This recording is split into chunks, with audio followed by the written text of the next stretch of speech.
Vas-y, c'est Faisal. Bonjour, السلام عليكم ورحمة الله. بسم الله الرحمن الرحيم. نلتقي بكم سيداتي سادتي مجددا في هذه الدورة الثانية أو الحلقة الثانية من سلسلة النقاشات والمحاضرات التي ننظمها نحن الشبكة المغربية للاقتصاد الاجتماعي والتضامني. هذه واحد طاولة مستديرة اللي كنستضيفوا فيها خبراء مسؤولون متخصصون في مجال الاقتصاد الاجتماعي والتضامني. كيف كتعرفوا لو تيتر دو سيت كونفيرونس l'économie sociale et solidaire, état des lieux et perspectives entre le Covid-19 et l'après-Covid-19. نستضيف في هذه الندوة العلمية الأستاذة الفاضلة التي نشكرها لتلبيتها الدعوة، الأستاذة وفاء روديك ديرا، وهي أستاذة في المدرسة العليا الوطنية للإدارة بالرباط، وكذلك رئيسة جمعية نبتة ماروك. نشكرك الأستاذة لتلبية الدعوة. وكذلك يحضر معنا الأستاذ فؤاد المتوكل، وهو مدير عام ديال التعاضدية العامة لموظفي الإدارات العمومية. نشكر السي فؤاد المتوكل لتلبيته الدعوة والحضور معنا. ويحضر معنا الخبير الاقتصادي والأستاذ هشام عطوش، دكتور هشام عطوش، معروف بتخصصه في البحث العلمي في مجال التعاونيات، وكذلك يعني له يعني إصدارات علمية متعددة في مجال التعاونيات، وكذلك ينتمي إلى أسرة ريميس من خلال يعني خليتها العلمية. فشكرا لكم، وبداية تنعطيكم الكلمة ككلمة ديال un senti que vous voulez partager avant qu'on rentre dans le vif du sujet. قبل ما يعني نسترقوا الموضوع، كلمة لكم. تفضلي أستاذة. Alors, je vous remercie tout d'abord de m'avoir invité et associé donc à ce webinaire intitulé donc l'économie sociale et solidaire, ou le rôle de l'économie sociale et solidaire, état des lieux et perspectives durant et après le Covid-19, Inch'Allah, s'il y a un après. Inch'Allah. Nous allons aujourd'hui partager notre expérience, d'abord parce que je suis effectivement professeure d'économie à l'École nationale, mais spécialisée en économie sociale et solidaire, et également donc présidente donc, de cette association qui travaille sur l'économie sociale et solidaire et l'entrepreneuriat social de façon générale. Et donc nous allons un peu donner notre point de vue des associations, donc, qui est une branche de l'économie sociale et solidaire, et donc de l'état des lieux et des perspectives donc, des associations aujourd'hui qui souffrent durant cette pandémie, qui continuent à souffrir et pour lesquelles il faudra trouver ou en tout cas proposer des solutions, Inch'Allah. Inch'Allah, merci. سي متوكل.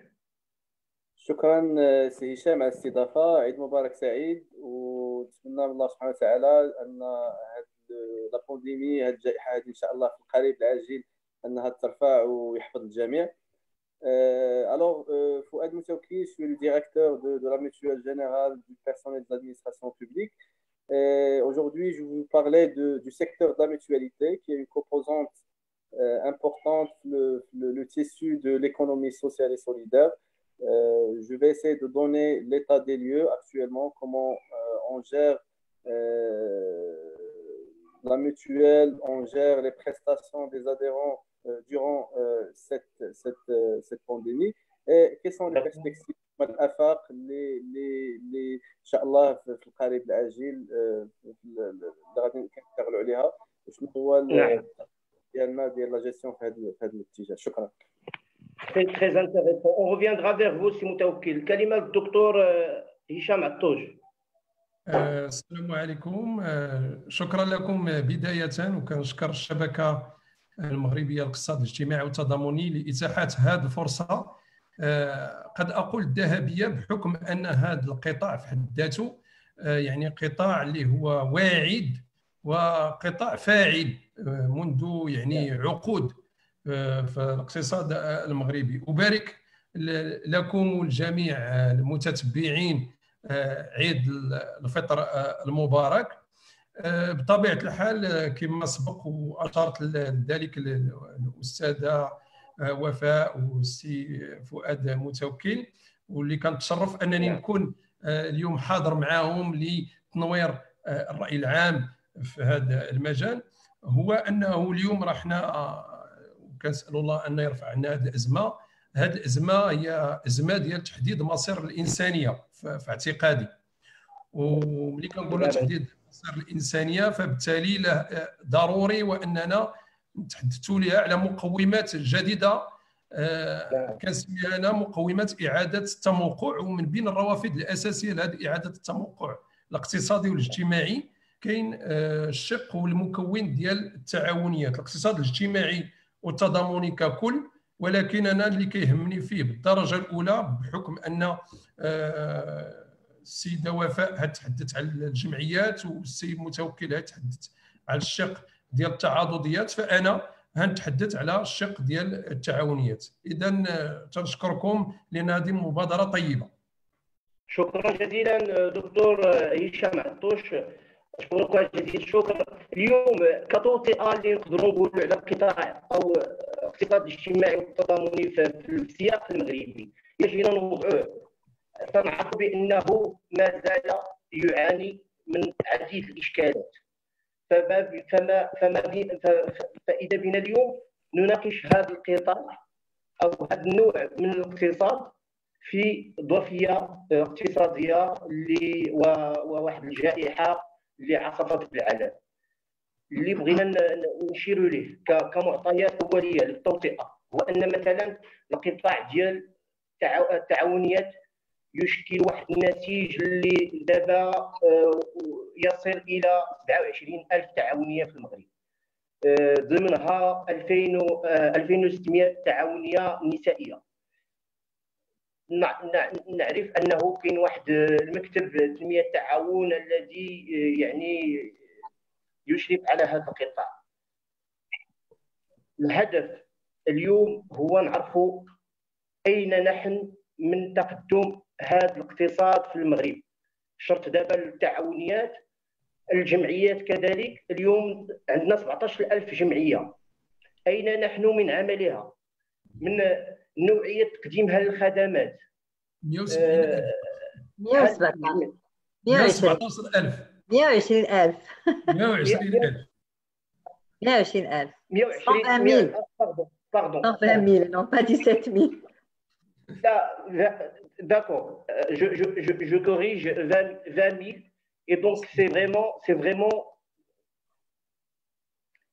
Oui, vous allez par la suite nous dire le chiffre exact, parce que j'ai fait tout à l'heure une recherche et j'ai vu le dernier recensement. Il parle d'à peu près 117,000 et quelques associations au Maroc. C'est ce que j'ai vu. D'accord. Et nous allons attirer aussi sur un secteur, une composante قطاع ثالث اللي هو قطاع ديال التعاضد، ونشوفوا ما هي اكراهاته في خضم هذا السياق ديال لا كريز ديال الكوفيد، وكيف يعني تمكنوا الناس المشرفين على هذا القطاع من مسايرات هذه الازمه. فنعطيكم الكلمة في مداخلة لكل متدخل في 10 دقائق، ونبدأ بالأستاذة الكريمة وفاء جيران. تفضل. Merci, je vous remercie d'avoir donc donné un peu le contexte de l'économie sociale et solidaire. Comme je disais, donc les associations sont une branche de l'économie sociale et solidaire, une branche importante. Et aujourd'hui, pour faire un état des lieux, je vais partir donc d'un peu de la définition générale donc de l'association, de l'article 18, c'est la loi en fait du 15/11/1958 qui a permis donc la constitution des associations. Et l'association donc juste une définition rapide, c'est donc la convention par laquelle une ou deux personnes, donc, ou plusieurs personnes plutôt, mettent en commun, donc de façon permanente, leurs connaissances, leurs activités, dans un but ou autre que de partager des bénéfices. Donc, c'est vraiment pour être ensemble sur donc partager non pas les bénéfices, mais un projet commun. Alors, je ne vais pas revenir bien sûr sur ça, vous le connaissez tous, sur l'évolution historique des associations, juste pour dire que le 21e siècle, donc le Qarn Wahd Ashar, eh bien, c'est la reconnaissance des associations par trois choses. La première, c'est d'abord, bien sûr, l'appui royal dans son discours de juillet 2020, du 30 juillet 2020. Il y a eu également la lettre royale de février 2020, là aussi, 2002, pardon. Il y a eu des journées d'études sur le management associatif et donc le discours royal. Puis, il y a eu la constitution, donc l'avènement de l'INDH en mai 2005. Ça a révolutionné le monde associatif. Et puis, enfin, la constitution de 2011, bien entendu. Et la constitution de 2011, c'est elle qui a consacré réellement, avec le fameux dialogue national qui a eu lieu sur la société civile et le nouveau rôle donc, du secteur associatif, qui est arrivé à trois conclusions importantes et qui sont vraiment importantes pour les associations. C'est d'abord les bases juridiques qui ont fixé le rôle des associations dans la participation à la vie publique, la pétition, etc. Puis, il y a eu les bases juridiques essentielles de la loi, donc de l'action des associations. Donc, c'est tout ce qui est appui aux associations et le partenariat avec l'État. Et puis, bien sûr, la charte nationale. Donc, finalement, la Constitution a permis aux associations, donc, d'avoir une base solide pour pouvoir travailler. Ça, c'est, on va dire, le point positif. Aujourd'hui, il y a actuellement 120 000 associations. Et pour vous donner une idée de du bond qu'il y a eu entre 2007, à peu près 45 000 associations, aujourd'hui, elles sont donc à 120 000. C'est dire que ce rôle est important. Dire aussi que parmi ces associations, c'est composé à 45% de femmes. C'est important. Et puis, également, de dire qu'au niveau de la répartition régionale, eh bien, les trois régions principales qui consacrent le plus d'associations, c'est la région de Souss Massadra, c'est la région de Rabat Salez Mourzaïr et c'est la région de Marrakech Tensif El-Haouz. C'est à peu près 14 et 11%. Ensuite, les autres régions, le Grand Casablanca, Meknès, l'Oriental, avec un tout petit peu un point sur le Gharb où il y a moins d'associations. Donc la répartition régionale, si vous voulez, est importante aussi parce que vous savez que les associations sont de différentes ou donnent différentes activités. Des activités donc au niveau du logement, mais aussi au niveau donc de la consommation, des associations de production. Donc, elles ont élargi le champ d'activité qui était quand même réservé à la consommation juste après l'indépendance. Donc, il y a eu une évolution. Alors, cet état de lieu étant fait, donc, aujourd'hui, il y a eu une ouverture vers les activités donc, des associations qui se sont multipliées. Non seulement donc au niveau de la démocratie locale ou nationale, mais aussi les associations de bonne gouvernance. On parle des associations de jeunes, protection contre la violence, lutte contre le sida, activités culturelles, qu'est-ce qu'il y a encore? Activités éducatives, de protection sociale justement, prendre soin des veuves, etc., des orphelins, construction des complexes sociaux. Donc, il y a vraiment un élargissement des activités des associations qui sont justement financées. Et ça, c'est un rapport du HCP qui nous donne ces indications-là et nous donne donc les activités que l'État, de façon générale, donc finance au niveau de ces associations. Donc voilà un peu, si vous voulez, l'état des lieux de ces associations aujourd'hui. Alors, après ou durant, avec le confinement et donc l'avènement de ce Covid, de cette crise sanitaire, les associations ont connu une véritable crise réelle avec cette pandémie, puisque à peu près 48% de leur activité ont cessé, et même dans le rural, 80% des activités, puisqu'il y a eu un arrêt, fermeture des centres, et donc un arrêt des projets sur terrain, bien sûr, et donc les associations ont essuyé une grosse crise. Une grosse crise qui, aujourd'hui, nous fait réfléchir cette grande difficulté. Quelles sont donc les perspectives? Quelles sont les propositions que l'on peut donc donner ou proposer pour donc essayer d'avoir donc une solution à cette crise sanitaire qui a touché l'être humain et qui a touché le milieu naturel de cet être humain. Donc aujourd'hui, le rôle, ce n'est plus seulement de protéger donc les citoyens, il faut aussi protéger les ressources naturelles et protéger le cadre local de façon générale et globale. C'était un peu la première partie de l'état des lieux. Je ne sais pas combien il me reste de temps, mais donc on passe à la deuxième partie qui est donc les propositions que l'on pourrait donc faire, les recommandations en tout cas, pour essayer de voir durant cette crise qui a eu lieu, et donc là, l'association que je préside, donc NEPTA Maroc, qui travaille sur l'inclusion économique, sociale et territoriale des régions défavorisées du Maroc, essentiellement la région de la commune d'El Menzeh, et la région de Hamid Rizlan, donc près de Zagora. D'accord.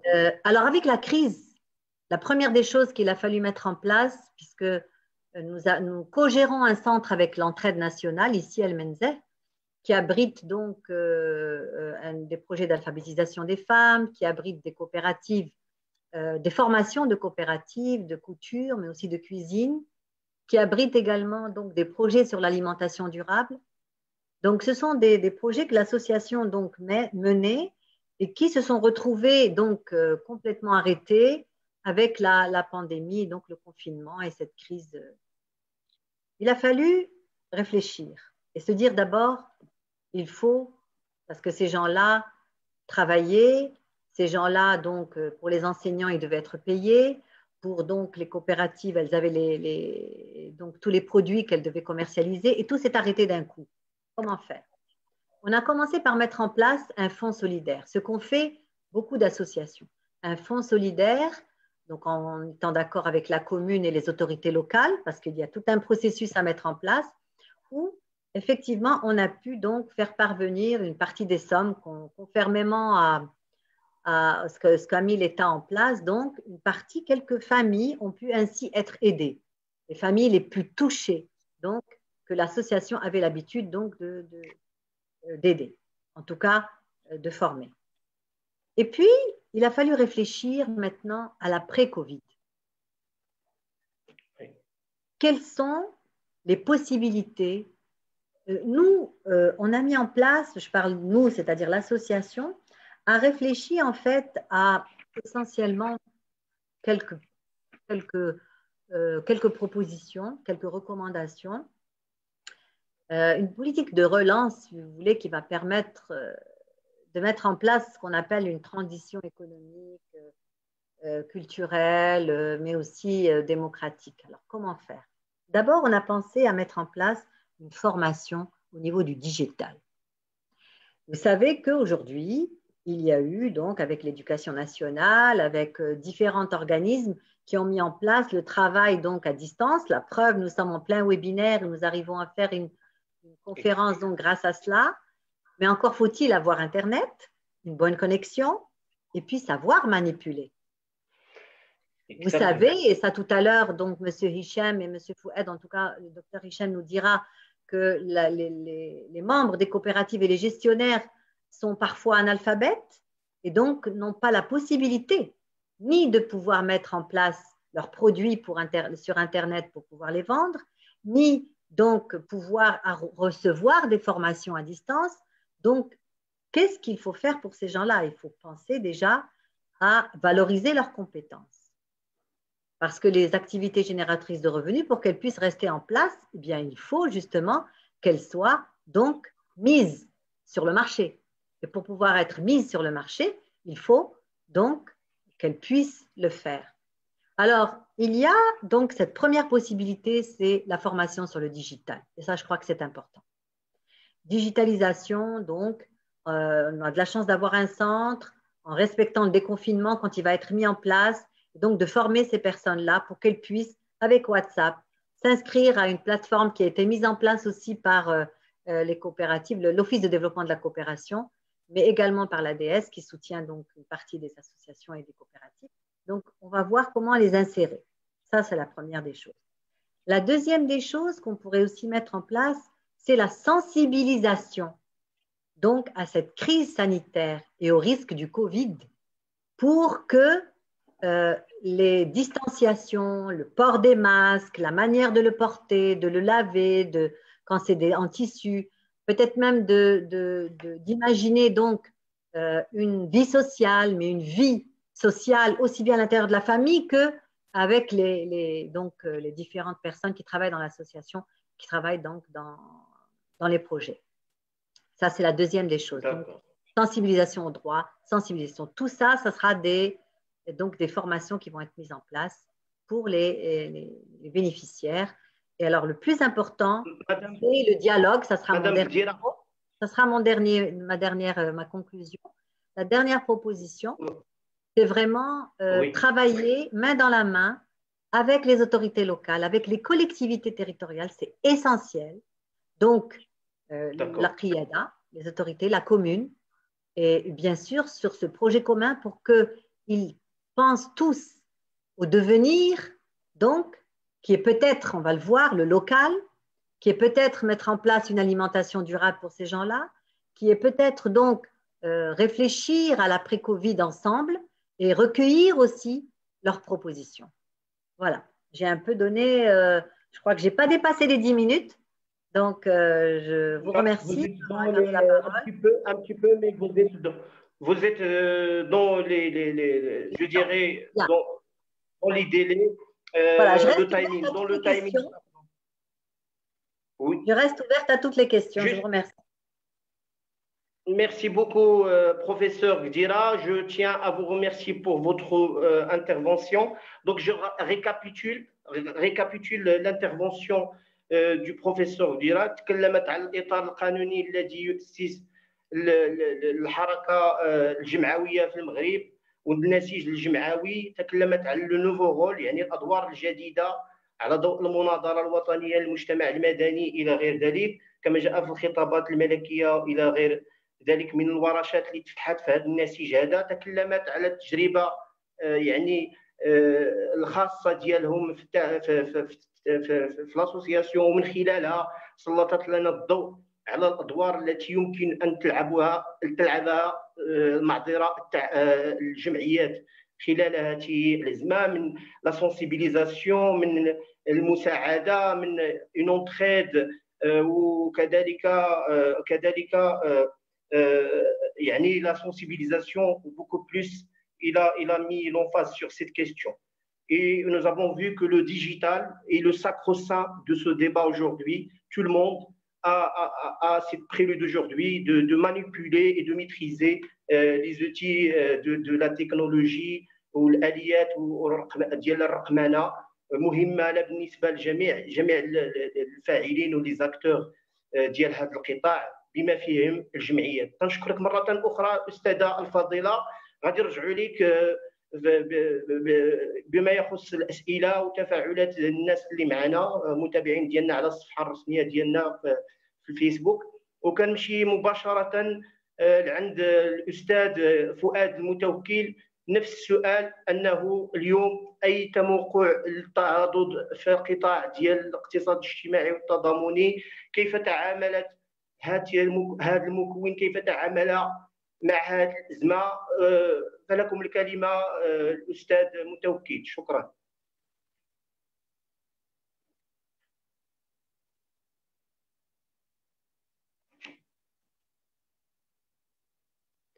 استاذ متوكل. الصوت.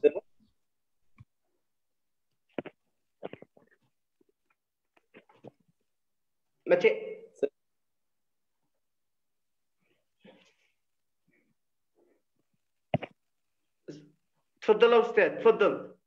دابا منو من هذا، تفضل. كنعتقد الا كان شي خلل. جانبي قلت بان القطاع ديال التعاضد ولا السيكتور ديال لا ميتواليتي اللي ان بتي بو ديفيرون على كيتكامل مع القطاع ديال التعاونيات والجمعيات. نعم. وهنا غادي نحاول نعطي واحد النبذه على القطاع ديال التعاضد. دونك في المغرب، لان اول تعاضديه اللي كانت هي التعاضديه ديال موظفي الامن الوطني اللي كانت سنه 1919.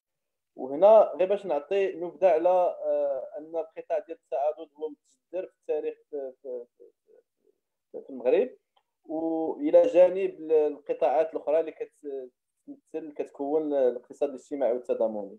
دونك الا هضرت على المبادئ اللي كتسير هذا القطاع ديال التعاضد، كنتكلم على عدم الربحيه، لان سي دي زورغانيزم اون دي ميتويال، سي دي زورغانيزم ا بوت نون لوكراتيف، دونك ما كيهدفوش للربح. كاين لو بينيفولا، دونك التضامن والتطوع ديال المسيرين ديال التعاضديات. وكاين التسيير الديمقراطي والتشاركي، لان كما كتعرفوا التعاضديات كيسيروها اجهزه منتخبه واللي كيسهروا على التسيير ديال التعاضديات. بالنسبه للقطاعات، يعني القطاع ديال اللي كتشتغل فيه التعاضديات فمختلف بعض الشيء، يعني قطاعات مختلفه. يعني كاين التغطيه كيشتغل في التغطيه الصحيه التكميليه، بالاضافه يعني بالتشارك وبالتعاون مع جيستيونير دو لامون التغطيه الصحيه الاجباريه. كنتكلم على الصندوق الوطني للمنظمات الاحتياط الاجتماعي والصندوق الوطني للضمان الاجتماعي سي ان اس اس بالنسبه للسيكتور بريفي. اذا التعاضديات فكتشتغل في الشق التكميلي. فبالاضافه للتغطيه الصحيه التكميليه، فالتعاضديات خول لها الظاهر ديال 1963 اللي هو الظاهر اللي كيسير التعاضديات، انها تنشا مجموعه من الخدمات، تقدم مجموعه من الخدمات الصحيه والاجتماعيه. فإلا تكلمت على مثلا بعض الخدمات اللي كتسديها التعاضديات، فخدمه ديال طب الاسنان، كنتكلموا على البصريات، كنتكلموا على لي كونسلطاسيون ولا الفحوصات الطبيه، كنتكلموا على دور ديال الراحه، كنتكلموا على لي سونتر psychopédagogique pour les enfants à besoins spécifiques. وهذا الشيء اللي كيجعل لا جيستيون بوندون لا بانديمي ديال كوفيد 19 ان كنتعاملوا مع كل اكس او كل خدمه كونفورميمون لي كونسين اللي عطاو السلطات للمينيستير دو توتيل. باغ اكزومبل سي وزاره الصحه او وزاره التشغيل. On parle tout à l'heure même, aujourd'hui, quand une visite des inspecteurs de travail au niveau des locaux, باش نشوفوا واش لي لوكو ديالنا كيستجبوا المعايير اللي باش نحميو الموظفين ديالنا والمنخرطين ولي فيزيتور. الوغ كيفاش تعاملنا في هذه الفتره هذه ديال الحجر الصحي؟ كما كتعرفوا حنا كنشتغلوا في التغطيه الصحيه التكميليه، يعني كنشتغلوا على ملفات ديال دو رومبورسمون، سي دوسي دو رومبورسمون دي زادور. بطبيعه الحال اي غوطار ولا اي خلل غادي يوقع في المنظومه او لا في الاجال ديال التعويض ديال المنخرطين، فبطبيعه الحال غادي ياثر على ليكونومي ديال هاد المنخرطين، غادي ياثر على الماليه ديالهم، غادي ياثر على الحاله الاجتماعيه ديالهم. فكان ولا بد او ميم طون اننا نحميو الموظفين ديالنا، دونك باش نوفروا لهم جميع وكنتكلم هنا على التعاضد ديال العامه الموظفين الادارات العموميه، نوفروا لهم جميع الوسائل ديال التعقيم، وسائل ديال العمل في واحد الجو اللي مناسب. بطبيعه الحال مع المنخرطين ديالنا اننا ما يحسوش بان راه كاين واحد لا روبتور لي سيرفيس اللي كنعطيوهم.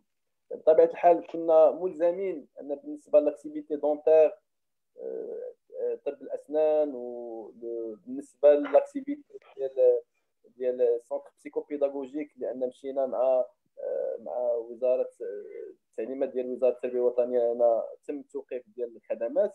بالنسبه للخدمات ديال طب الاسنان كان ولا بد لان une activité ou une prestation les très risquée où les machines tout en assurant la permanence. Donc c'est juste quelques cabinets, sachant qu'on est présent que ce soit au niveau d'Arbat ou les régions les 12 régions du Maghreb, on a des permanences, les adhérents, on a des numéros au service des adhérents ديالنا اللي محتاجين انه تكون واحد المواكبه ويلقاو دي ميدسان اللي يواكبوهم.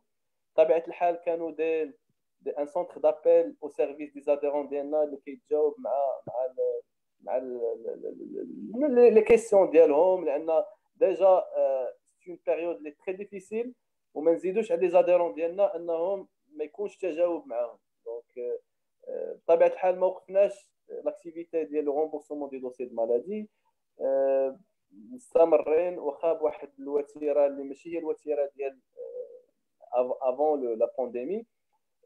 بطبيعه الحال داروا دي نيميرو، داروا مدام قديره في طالور الى بارلي دو لا ديجيتاليزاسيون او الرقمنه ديال لي بروسيسوس ديالنا. دونك موازاه مع لي ميزور اللي دارتهم l'agence de développement de la digitalisation. Donc, on s'est inscrit avec le bureau d'ordre digital. Donc, on est en communication avec les adhérents d'IANA à travers le مكتب الضبط الرقمي, عن طريق le portail shikaya.ma, à travers le portail d'IANA. Voilà, donc on a essayé au maximum d'être au service des adhérents et des ayants droit, sachant qu'en parlant de toutes les mutuelles, plus de 5 millions d'adhérents et des ayants droit, c'est un chiffre très important. Donc voilà, هذوما les mesures بالنسبة للوكو ديالنا. بالنسبة للإيداع ديال الملفات, le dépôt des dossiers de maladie, donc on était obligé, conformément les consignes ou les recommandations ديال الصندوق الوطني لمنظمة الاحتياط الاجتماعي, أننا نوقفوا le dépôt direct physique ou le contact physique avec les adhérents, حماية المنخرطين درجة أولى والموظفين ديالنا. ولكن كان on continue à recevoir les dossiers ديالهم عن طريق البريد, واللي نقدر نجزم بأنه لو تريتمون ديال لي دوسيي كيدار في اجال جد معقوله. ومالغري ان عطينا مجموعه يعني بحمايه الموظفين ديالنا, فعطينا مجموعه من التسهيلات عطينا, ولكن بمراعاه مثلا لي بيرسون اللي سون فولنيرابل, لي بيرسون اللي عندهم دي مالادي كرونيك. ولكن بطبيعه الحال انا كنشكر جميع الموظفين اللي ابانوا زعما على مجموعه من. استاذ متوكل, هنا بغيت نسولك, اكيد انكم وضعتوا اولويات. لا كريز فرضت عليكم توضعوا اولويات للخدمات ديالكم. شنو هما هاد الاولويات اللي وضعتوا على راس القائمه في هذه الحقبه ديال الجائحه؟ Très bien. Alors, بالنسبه للاولويات, les priorités تعطاو ديجا les dossiers كنسميوهم les dossiers ALD, c'est les dossiers les adhérents اللي عندهم des maladies chroniques, des affections à longue durée, ou les adhérents ou des malades اللي عندهم un traitement permanent. Donc ضروري تعطات هذه الاولويه هذه. كانت بمشاركه وان كوبيراسيون مع الصندوق الوطني للمنظمه الاحتياط الاجتماعي اللي داروا كانت لا سامبليفيكاسيون مجموعه من المساطر, يعني كو سوا ديال لا بريز اون شارج ديال لو ديبو دي دوسيي. يعني حاولنا هاد الاجراءات هادو كاملين باش لي زاديرون انهم يتوصلوا بلي رومبورسمون ديال لي دوسي ديالهم في اقرب الاجال, وما يكونش ما يحسوش بان راه كاين واحد لوبستاكل او لا بان بوندون هاد لا بانديمي انها كانت عائق انهم يستافدوا لي رومبورسمون ديال لي دوسي. بطبيعه الحال كانت فرصه لينا on a repensé notre mode de fonctionnement, que ce soit en termes de digitalisation, en termes d'organisation, en termes on a rattrapé un certain nombre, un retard important, mais quand même avec وهنا كنشير واحد المساله اخرى.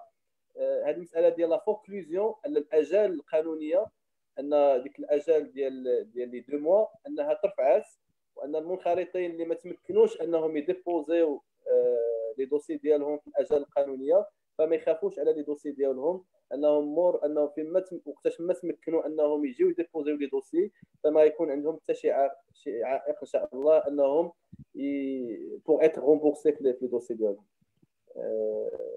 كنظن هادو هما بالنسبه للخدمات ديال مركز امل، واللي حنا هنايا بالنسبه للاطفال اللي في وضعيه اعاقه كان ولا بد اننا نمشيو ونتماشاو مع الاجراءات اللي دارتهم وزاره التربيه الوطنيه، اننا توقفوا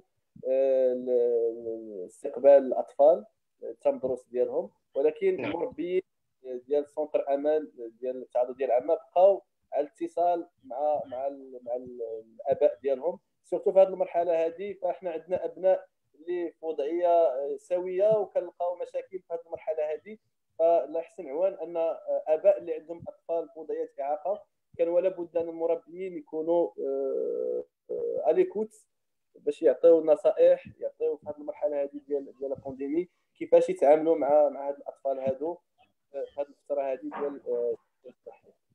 فوالا شكرا سي هشام. شكرا سي متوكل الاستاذ. قمت يعني وضع هذا القطاع اللي هو ديال التعاضد في السياق ديالو. تكلمتي لنا شويه على نبذه تاريخيه، تكلمتي لنا على الاولويات ديالكم، ولو بوين كومان اللي كيتقاطع مع التدخل ديال الاستاذه هو انه لا محيد اليوم على يعني التكيف مع الوضع الجديد، وانكم عملتوا على انكم تخليوا الخدمات ديالكم متاحه، ويعني كومون دي vous avez su s'y adapter مع لو كونتكست الجديد. غادي نرجع لك السي متوكل في واحد لا كيستيون نخليك تفكر يعني في المكونات ديال الاجابه ديالها، هو تصوركم المستقبلي وكيفاش كتشوفوا الدور اللي غادي يلعبوا التعاضد في ضمن ما يعيشه المغرب اليوم. وكذلك سؤال موجه للاستاذه كديره والاستاذ عطوش. اليوم كل قطاع من المكونات غنرجعوا ونشوفوه اين يتموقع بالنسبه للنموذج التنموي الجديد للمغرب. غادي نختموا على هذا يعني هذا المحور. والان تنعطي الكلمه للاستاذ الدكتور هشام عطوش، فليتفضل مشكورا. شكرا سي فيصل. بالنسبه للتعاونيات، شكرا سي فيصل. بدايه يعني استفدنا بشكل كبير يعني من المكونين الاولين اللي هما التعاضديات والجمعيات فيما يرتبط بالتعاونيات او بما اسميته انا الحركه التعاونيه بالمغرب، اي مخارج من ازمه كوفيد 19. بدايه اذا سمحتي يا سي فيصل ندير واحد التقديم اولي ماشي لعرض هذا المكون اللي هو التعاونيات، وانما للوضع الاقتصادي العام. فيما يرتبط بالوضع الاقتصادي العام فالازمه الحاليه هي ازمه تحديد مصير الانسانيه كما قلت في البدايه، وان الاقتصاد الحالي اللي هو الاقتصاد المعولم الليبرالي بين على المحدوديه ديالو من خلال انتاج واعاده الانتاج ديال الفوارق الاجتماعيه والمجاليه والدوليه، ثم من جهه اخرى حتى يعني العمل ديال الدوله في حد ذاته كدوله تدخليه من خلال بعض الاليات اللي هي الاليات الظرفيه حتى هي بان بان عندها واحد القصور. ومن بين الامور اللي كتبينه هو ان اضطرار مثلا الدوله في المغرب للجوء الى يعني صندوق خاص لتدبير الجائحه. بطبيعه الحال ملي كنتحدثوا على التعاونيات ولا على الاقتصاد الاجتماعي والتضامني فضروري واننا نعرفوا بان السياق العام هو كيحتاج لواحد الاراده سياسيه، وكيحتاج ايضا اننا نعرفوا فينا زمن كنتحدثوا. في المنظور ديالي كاين جوج ديال المستويات يعني في الابعاد الزمنيه. كاين الزمن الحاضر اللي هو من هنا للنهايه ديال السنه ديال 2020.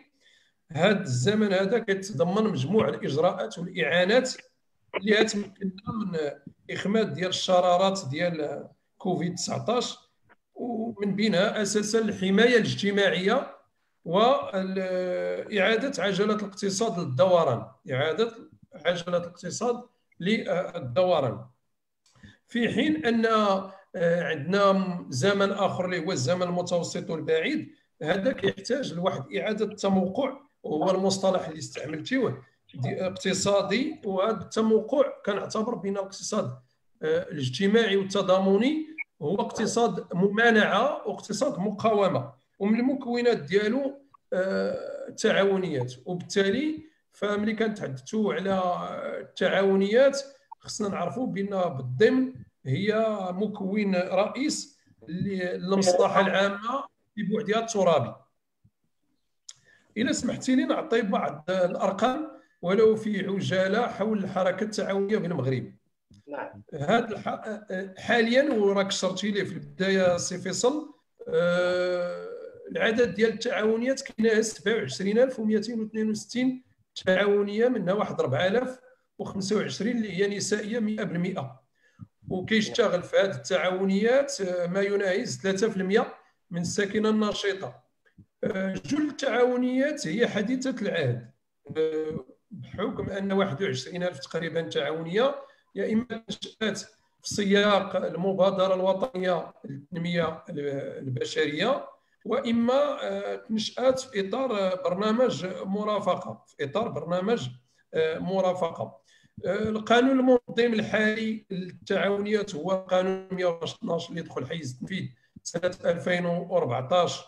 وبطبيعه الحال هذا طلب من ان التعاونيات تساير هذا القانون، وكان اخر يعني اجل للملائمه ديال التعاونيات كان هو فاتح يناير 2020، بمعنى ان جل التعاونيات خصها تنضبط القانون. وللاسف ملي انضبطت القانون جات مع الازمه ديال كوفيد. القطاعات الاساسيه هي قطاعات اللي كتشتغل فيها التعاونيات، هي قطاع الفلاحه، السكن، وقطاع الصناعه التقليديه، مع بعض التواجد المحتشم في قطاعات يعني هامه اخرى، منها القطاع البنكي، القطاع الصناعي، والقطاع السياحي، والصيد البحري وما الى ذلك.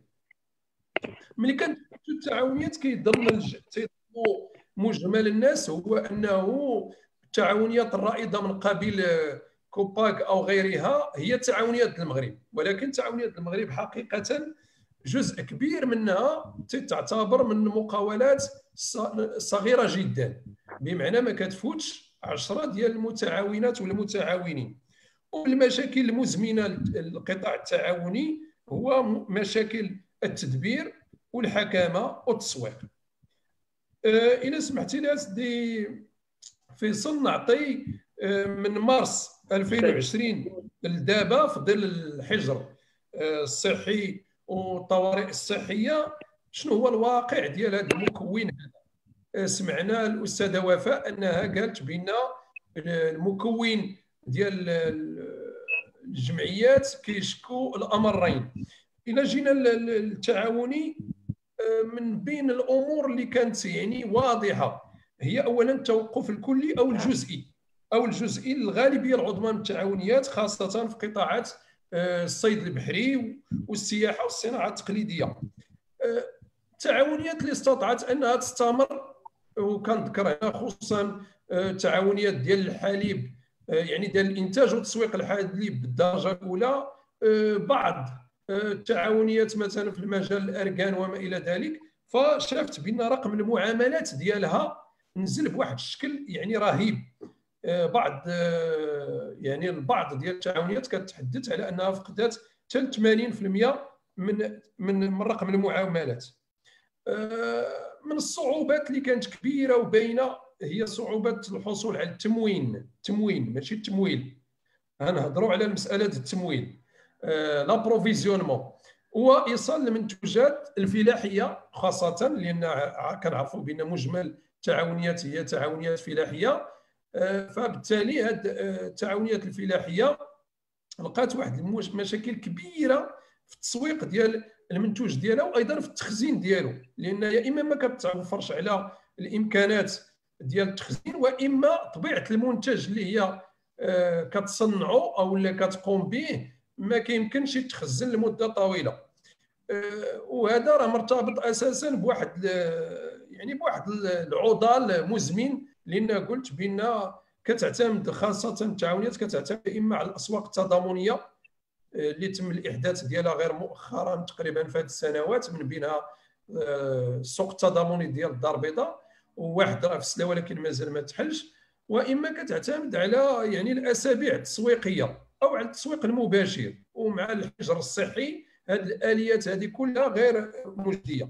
بقى لي نشير لواحد الامرين اخيرين قبل ما نوصلوا لباب المقترحات المرتبطه بهذا القطاع. هذا هو بدايه ان التعاونيات ما استفادتش بشكل كبير من الاجراءات ديال لجنه اليقظه الاقتصاديه، الا ما كان من تعاونيات كبرى لاسباب عديده. نبدا اولا هو عزوف القطاع البنكي عن تمويل جل التعاونيات لطبيعتها الصغرى، اذا لا امكانيه من الحصول من القروض، وبالتالي ما كايناش امكانيه من الحصول من الضمانات اللي عطاتها الدوله عن طريق صندوق الضمان المركزي. فبالتالي نقدروا بدون مجازفه نقولوا بان 95% من التعاونيات ما استفادتش من هذه الضمانات هذه، ثم ما استفادتش ايضا من المساعدات اللي تعطات للاجراء. علاش؟ لان كما كنعرفوا المتعاون او المتعاونه هو بحال شكل مقاول، نقولوا بان قريب من المقاول الذاتي اكثر، فبالتالي ما كاينش الاجراء اكثر والمصرح بهم، وبالتالي فهذا وضعنا امام اشكاليه ثانيه هو عدم الاستفاده من اعانات الدوله في هذا الصدد. بقى الباب الوحيد اللي قدروا يستافدوا منه المتعاونات والمتعاونين واللي تقبلات بطبيعه الحال الملفات ديالهم هو اما القطاع الغير المهيكل، وهذا منقصه في حق حركه تعاونيه ضاربه في الجذور ديالها في التاريخ ديال المغرب، انه المتعاون او المتعاونه ما يمكن ليه يستافد الا من المساعدات اللي يدخل في اطار يا اما القطاع غير المهيكل او لا في اطار الرابط. هذا ما كيخليناش اننا ندير واحد المشهد سوداوي كامل. علاش؟ لان كانت مبادرات محموده تتبقى غير كافيه ولكنها محموده، من بينها تحويل جزء من الطلبيات ديال الكمامات لتعاونيات الطرز والخياطه، تقريبا اليوم واحد 15 تعاونيه، والمشروع كيروم انه تكون تعاونيه باش تنتج ما يناهز واحد 30,000 كمامه في اليوم. ثم هناك ايضا المساعده ديال ما يناهز واحد 500 تعاونيه لانشاء هويه بصريه ديالها والتسجيل في منصه الكترونيه للتسويق، مع بطبيعه الحال تسجيل واحد المجموعه ديال الاشكالات، يا اما من طرف التعاونيات اللي ما استطاعتش انها تستجب بشكل سريع واني للطلبيات ديال الزبائن، او بعض التعاونيات اللي وجدت نفسها انها غير مسجله. اذا هذا هو بشكل عام، ونتمنى انني بقيت في الزمن المحدد. بشكل عام الواقع التاريخي والواقع الحالي للتعاونيات بطبيعه الحال لنا عوده مع مقترحات اعاده تموقع ديال هذا المجال التعاوني، وايضا للرد على الاسئله ديال المتتبعين. شكرا سي فيصل والشبكه. شكرا دكتور على هذه الورقه القيمه العلميه القيمه اللي هي عطاتنا واحد الرؤيه ديال شنو هو الواقع اليوم. غادي نهضروا شويه بالدارجه ديالنا. استاذي فصلتم لنا في واقع التعاونيات اليوم بالمغرب، ما عانت جراء هذه الازمه. ذكرتم واثنيتم على الاجراءات اللي اتخذتها المؤسسات العموميه الوصيه على القطاع، من بينها الوكاله الاجتماعيه النقابيات ولوديكو داروا واحد المحاولات. مثلا ذكرت مثلا نموذجا انهم اتجهوا بعض التعاونيات الى ديال النسيج صناعه الكمامات. هذا يسمى واحد الاكتيفيتي دو سيزون ولا امبوزي باغ لا كريز. ما بعد الجائحه ان شاء الله، وهذا هو التوجه ديالنا اليوم، غادي نخرجوا من النفق، نبقاو نشوفوا هذاك التونيل، نخرجوا من النفق ونقولوا اليوم اش نتصور عندنا للمستقبل هذا القطاع التعاوني التعاضدي والجمعوي. كيف تستشرفون المستقبل؟ ما يجب ان نفعله فعلا؟ هل هناك لا زالت مطالب؟ هناك يعني تحديات واكراهات؟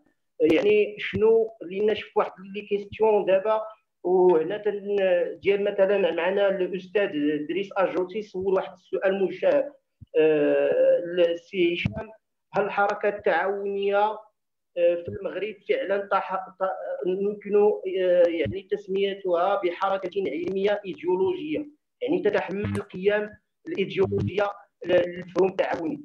كذلك هناك بعض يعني المتابعين الذي يسال هذا السؤال الجوهري اللي غادي نصيغوه في المحور الثالث ونعطيكم الكلمه، هو اي اجراءات في المغرب المتحول قبل ما تجي الازمه. كيف اشار الاستاذ عطوش، كان هناك واحد لي زينيسياتيف لا بالنسبه في الشق الاقتصادي ولا في الشق الاجتماعي. كان هناك لجنه ديال النموذج التنموي الجديد. يعني الاقتصاد الاجتماعي والتضامني اليوم بمكوناته الثلاث اي مستقبل؟ اين سيتموقع لكي زعما نستعمل المصطلح؟ وانا تنقول ان الاستاذ اليوم تنظر نظريه جديده اللي هي اعاده التموقع الاقتصادي. فلتتفضلوا مشكور. الكلمه الاستاذه بدينا.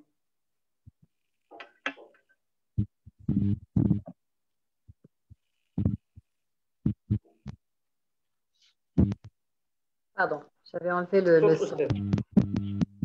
Est-ce qu'il répond d'abord à la question ou est-ce que je voulais que je donne le point de vue? Oui, votre point de vue, okay. Vous pouvez répondre. D'accord. Alors, on a fait un peu le tour donc, du secteur de l'économie sociale et solidaire avec ces trois composantes, donc les mutuelles, les coopératives et les associations.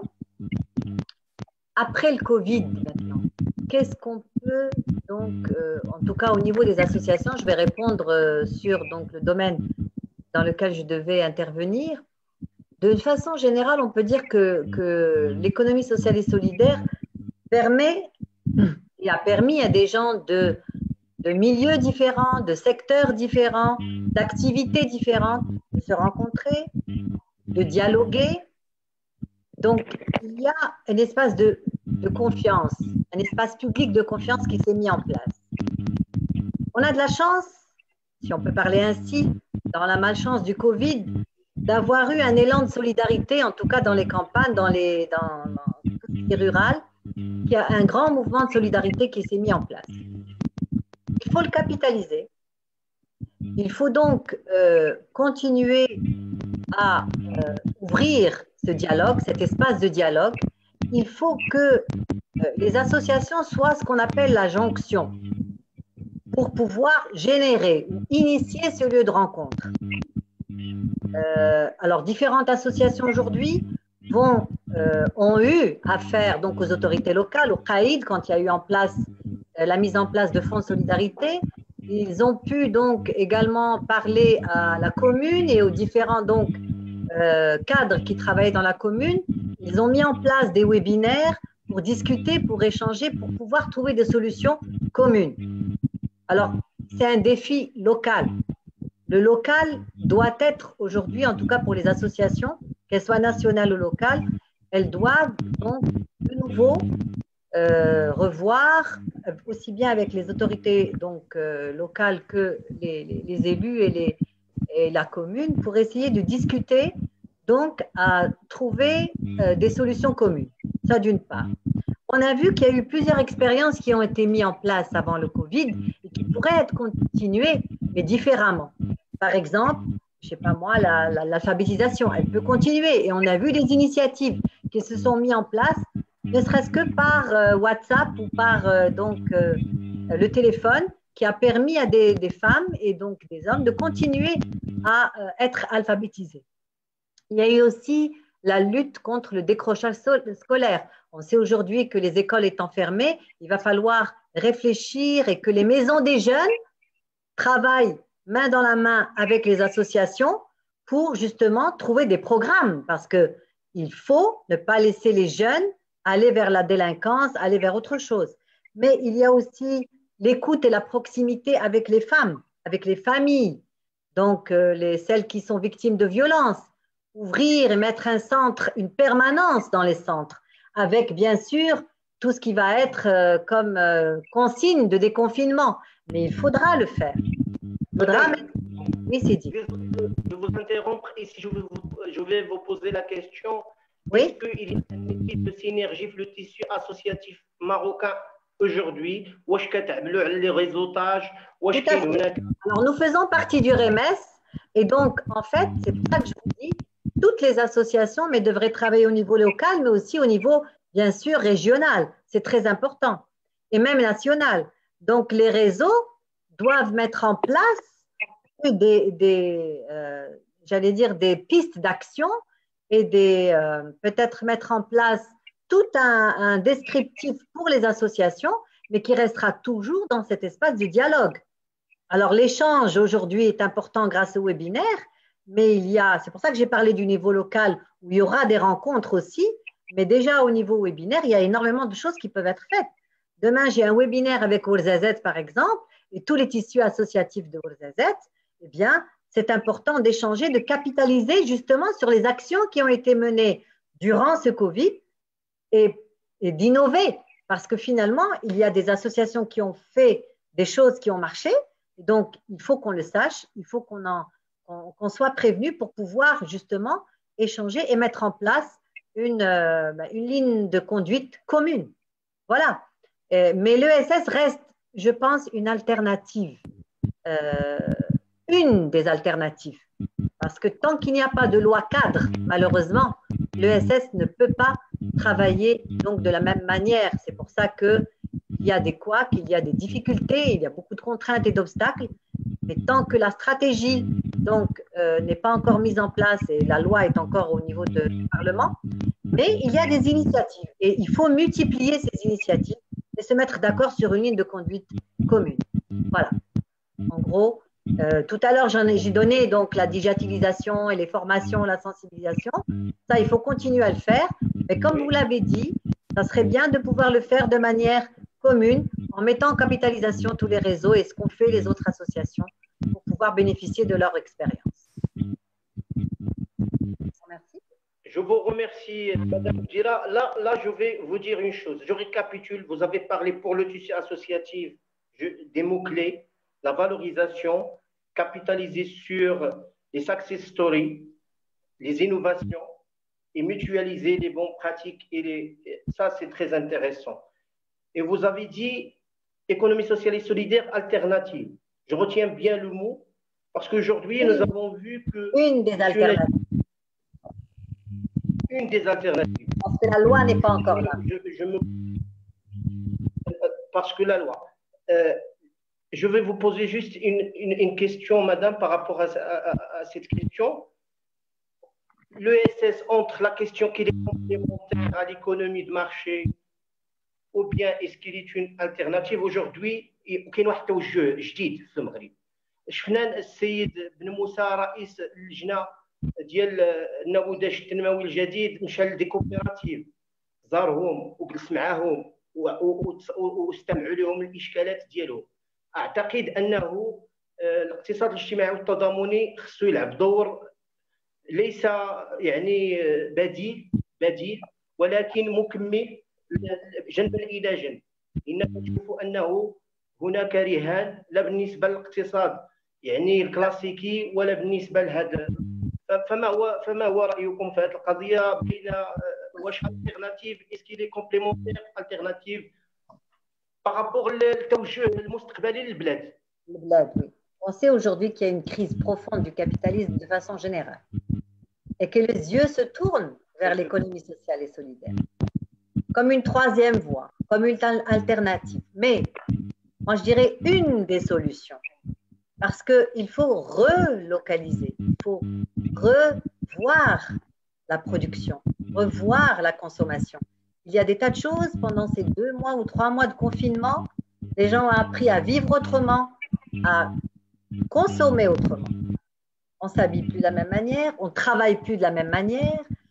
Alors la production, quand elle va reprendre, ça va être différent là aussi. Donc il faut réfléchir à ces éléments clés, parce que pour pouvoir justement prendre l'ESS comme une alternative dans le sens plein du terme, ce n'est pas encore un secteur assez développé, assez limité. On sait qu'il y a tout et n'importe quoi dedans. Le secteur informel, il y a énormément de choses, je ne vais pas revenir sur ça, mais l'essentiel, c'est qu'il faut qu'il soit retravaillé au niveau juridique, au niveau donc de la relocalisation de la production et de la consommation, pour pouvoir être des solutions au modèle économique nouveau. Voilà. D'accord. Merci beaucoup, Madame Gdiram. Merci pour votre éminente, pertinente intervention. Je vais là vers سي توكيل بالنسبة للتعاضد وكيف ترون المستقبل لا بالنسبة لكم ولا بالنسبة للاتحاد ديالكم ولا بالنسبة يعني نرجع إلى يعني المصطلح إعادة التموقع كيفاش كتشوفوا المستقبل؟ شكرا فيصل.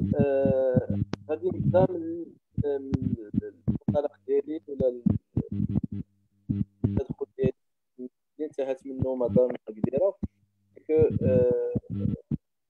Pendant cette pandémie, on a appris à travailler autrement, à développer des nouvelles méthodes, de repenser notre façon à faire. Et je pense في هذه المرحله هذه كنقولوا كانوا des choses اللي كانوا positifs, c'est que on a repensé notre façon de faire, on a digitalisé un certain nombre de processus نواصلوا بواحد الوتيره بواحد الطريقه فعاله مع البارتنير ديالنا. On est appelé à moyen terme et à long terme à simplifier davantage les procédures, donc que ce soit surtout les procédures avec en contact, en relation cohérent avec le partenaire, puisque la pandémie علمتنا بزاف ديال الامور، علمتنا اننا نتعلموا نتواصلوا، اننا نسيروا بواحد الطريقه مختلفه le secteur de l'habitualité. Et surtout, et je vais parler d'un point très important, vous avez évoqué le point de réseautage. Donc كنظن ان التعاضديات ما خاصهمش يبقاو كيشتغلوا isolés de façon isolée, mais on doit travailler خصنا نشتغلوا جنبا الى جنب مع les autres composants ديال l'économie sociale et solidaire، التعاونيات، les associations، خصنا نشتغلوا معهم، خاصنا peut-être on doit développer des projets en commun que on se complémente, on se complète, pardon, on se complète. التعاضديات عندهم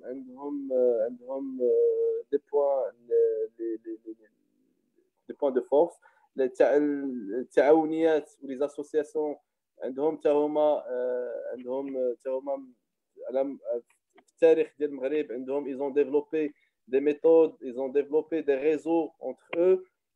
اللي خاصنا on doit se compléter pour le service ديال انا كنظن ان التعاضديات comme une troisième voie en plus ديال le privé et le public خاصها تلعب الدور ديالها اكثر، لان كنظن ان التعاضديات باقا ما كتلعبش، لان باقا منحصره un certain nombre de la population elle est très limitée.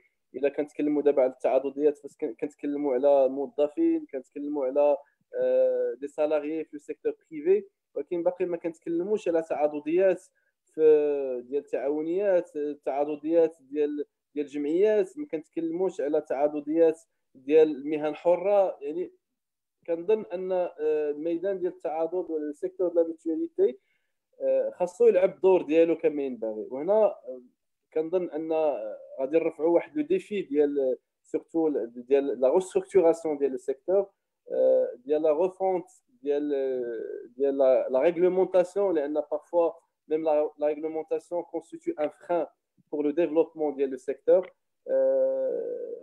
الا تكلمنا غير على الخدمات الصحيه والاجتماعيه كيفاش اننا نعطيوها لجميع المنخرطين في جميع ربوع المملكه، فكنظن ان كاين مجموعه من المعيقات اللي كتخليش ان التعاضديات تلعب الدور ديالها كما قلتوا السي فيصل tout à l'heure ك complémentaire comme un secteur complémentaire ou une troisième voie pour servir davantage les adhérents ديال التعاضديات، وباش نوصلوا للهدف ديال اللي انا تكلمتي tout à l'heure على النموذج التنموي الجديد.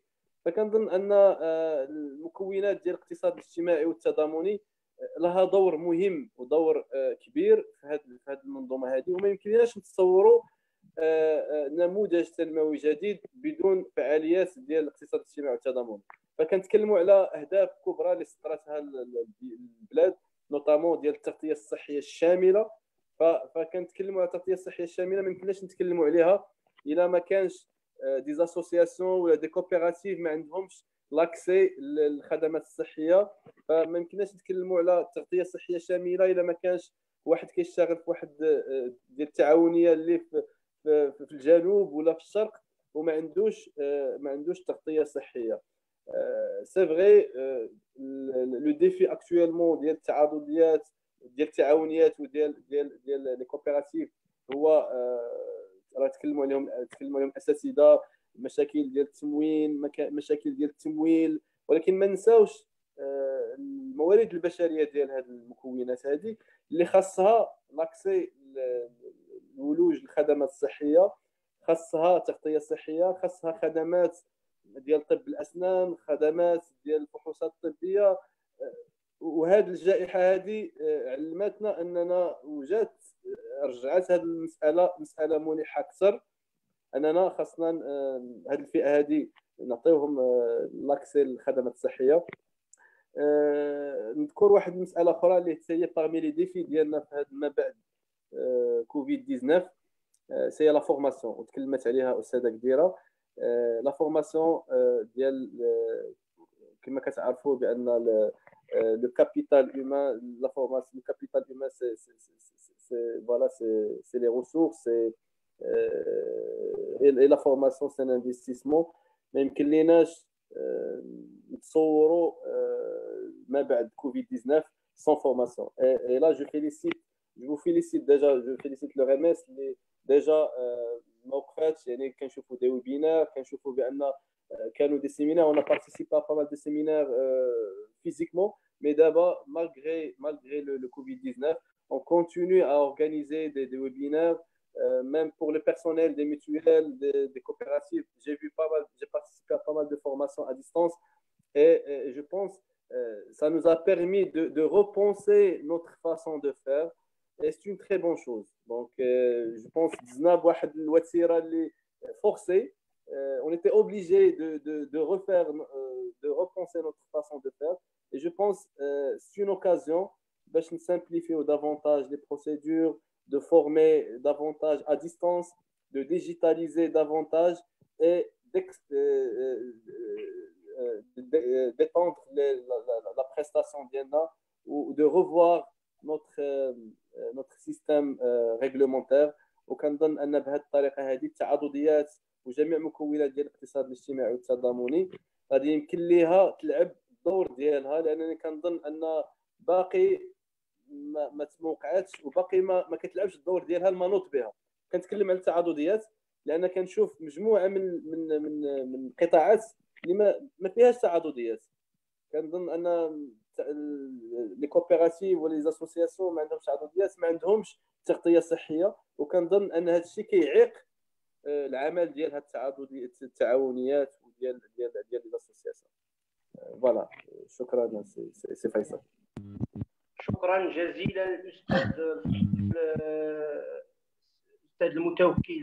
انا بغيت نمشي لواحد النقطه، حتى حنا بدورنا تنشكركم ام جي باب التعاضديه العامه الموظفه في الادارات العموميه، ولا ننسى انكم شريكنا الاقتصادي vous siégez avec nous dans nos instances de gouvernance. فهذا واحد الحاجه اللي كتبشر بالخير ويمكننا يعني نكملوا في المسار.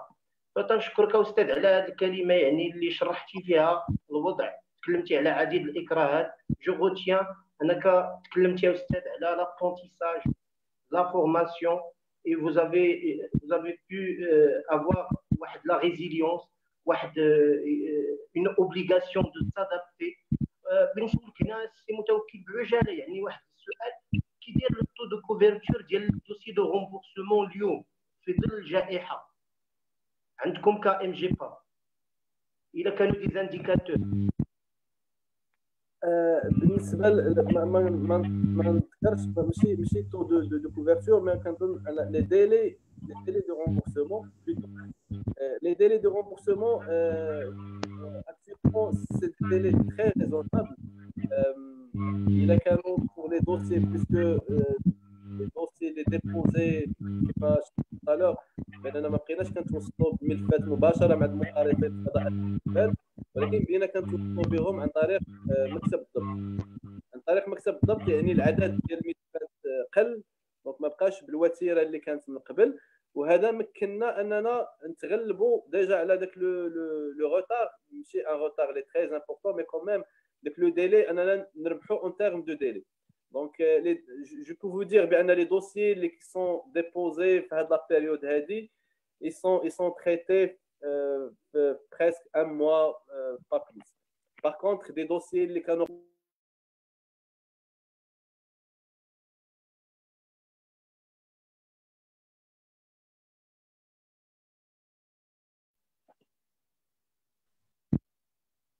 صوت السي هشام، سي متوكل.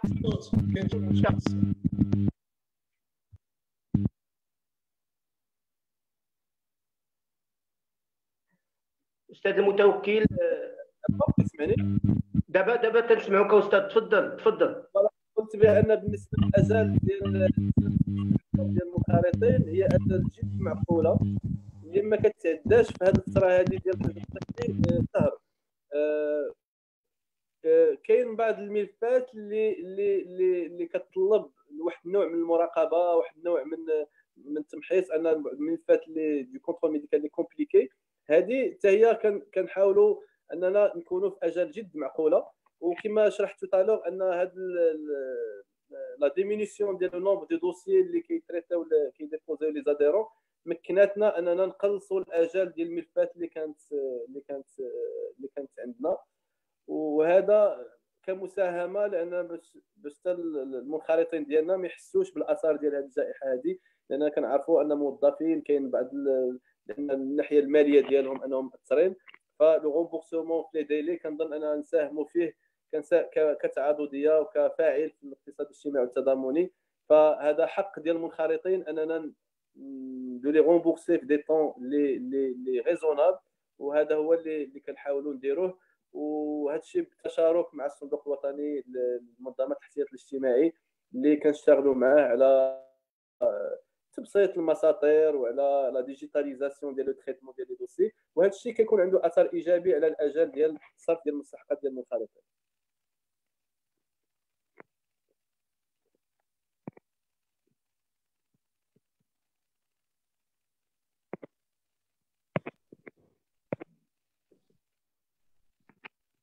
استاذ فيصل.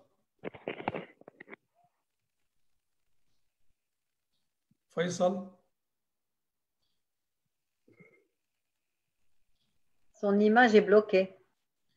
إذن في انتظار أن السي فيصل يلتحق بنا، يمكن بما أنه كان من المفروض أن هو التحق بنا. قلت لك سي هشام تنشكرك على التوضيح. عندنا واحد السؤال. السيد مصطفى بن عائشة يسأل pourquoi ne pas utiliser les fonds drainés par les mutuelles pour créer un fonds de garantie pour financer les coopératives. Qu'est-ce que vous en pensez, M. Moutaoukil? J'ai pas bien entendu. Les fonds drainés pourquoi drainés par les mutuelles à travers leurs adhérents pour créer un fonds de garantie pour financer les coopératives. Je pense, pour répondre à cette question, on a un défi ou un obstacle d'ordre juridique. العمل ديال التعاضديات déjà il est très réglementé والمجال ديال الاشتغال ديالها جد مقنن من ناحيه ديال لان الظاهر ديال 1963 اللي هو حاليا اللي هو التكست جوريديك كي جير لي ميتويال فمحدد لي ديبونس ديال لي ميتويال غيكون منحصر على المنخرطين ديالها. باغ كونطخ كانوا كيداروا دي تعاضديه لان دارت بزاف ديال دي جورني دو سوليداريتي بور لي كوبيراتيف بور لي اسوسياسيون. شاركنا في مجموعه ديال المعارض ديال الاقتصاد الاجتماعي والتضامني. كنظن باش تكون ان فون ولا اون كونتريبيسيون ديريكت او بروفي ديال لي كوبيراتيف كنظن ان كيصعب في ظل هذا لو تكست جوريديك اللي كاين.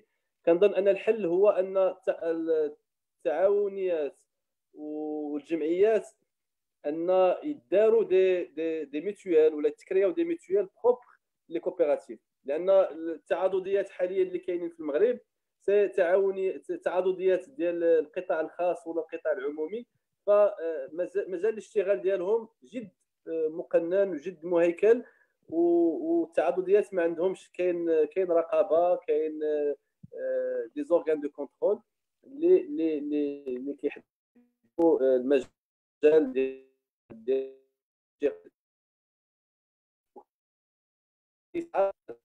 دي فون يكونوا ديستيني لهذا تعاون اون تيرم دو ريزوتاج مع الكوبيراتيف او التضامن كما كانوا كيداروا ايام التضامنيه مراتب اللي بطبيعه الحال الاوتوريزاسيون ديال المدار النظر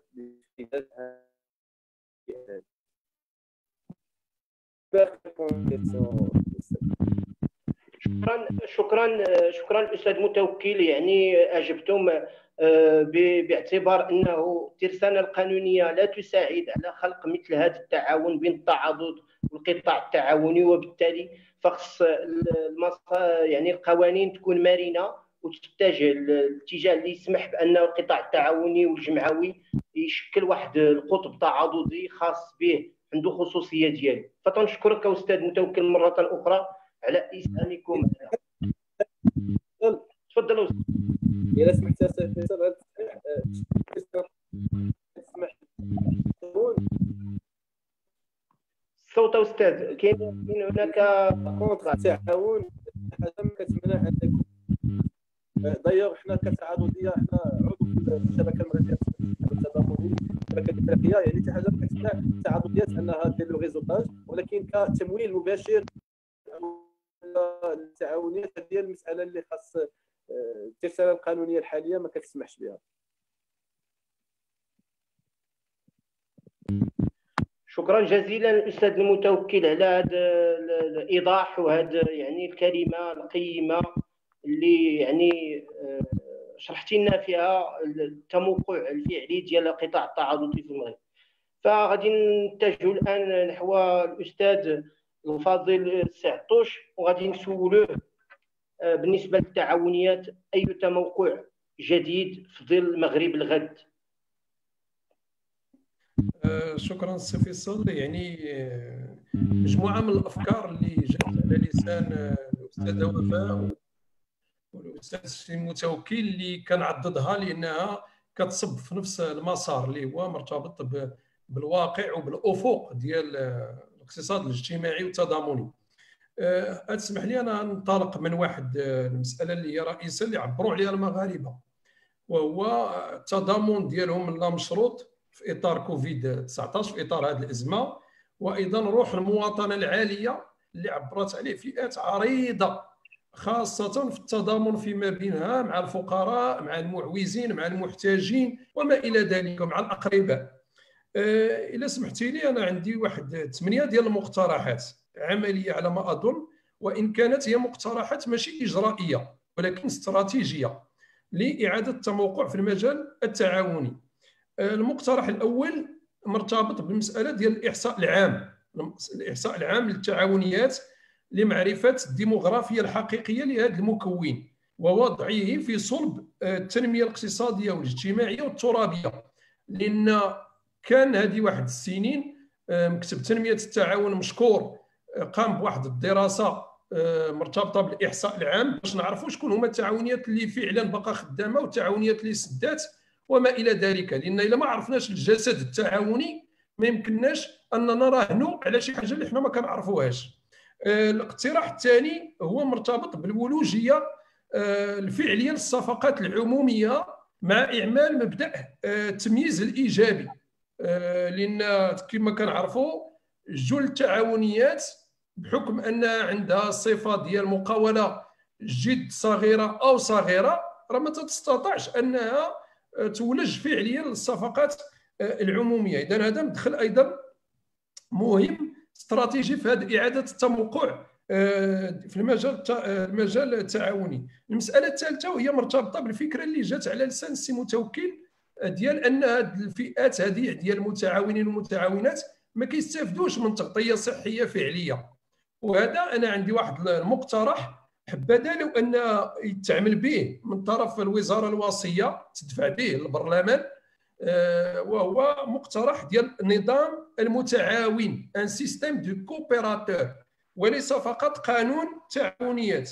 وهذا النظام ديال المتعاون والمتعاونه غيسمح لنا اننا نضمنوا الحمايه القانونيه والاجتماعيه لهذه الفئه هذه، في عوض انها تستافد فقط في اطار القطاع غير المهيكل او في اطار الرميد. كان ممكن انها تكون مغطاه بشكل لائق، وبالتالي خصنا واحد النظام ديال المتعاون.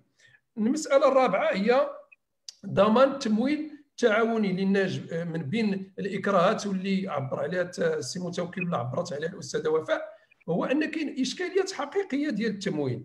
وهذا التمويل راه من الافضل ما يكونش فقط في المنظومه التقليديه.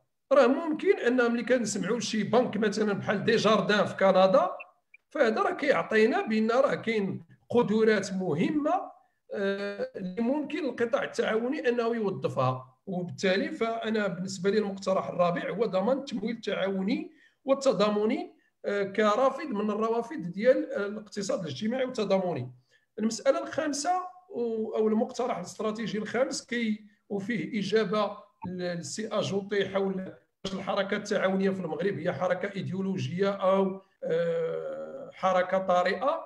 هنا ممكن نقول بانه الحركه التعاونيه في المغرب هي اصيله في حد ذاتها، عندها خصوصيات ديال العمق التراثي ديالها، ولكن للاسف ما سيراتش سيروره مجتمعيه. لان انا ما كنحبدش هذا المصطلح ديال الايديولوجيا، كنحبد مصطلح السيروره المجتمعيه، بحيث ان الديناميه اللي كانت في اوروبا مثلا خلال القرن 19 الى يومنا هي اللي جعلت ان التعاونيه تكون في هذه المستويات اللي وصلت لها.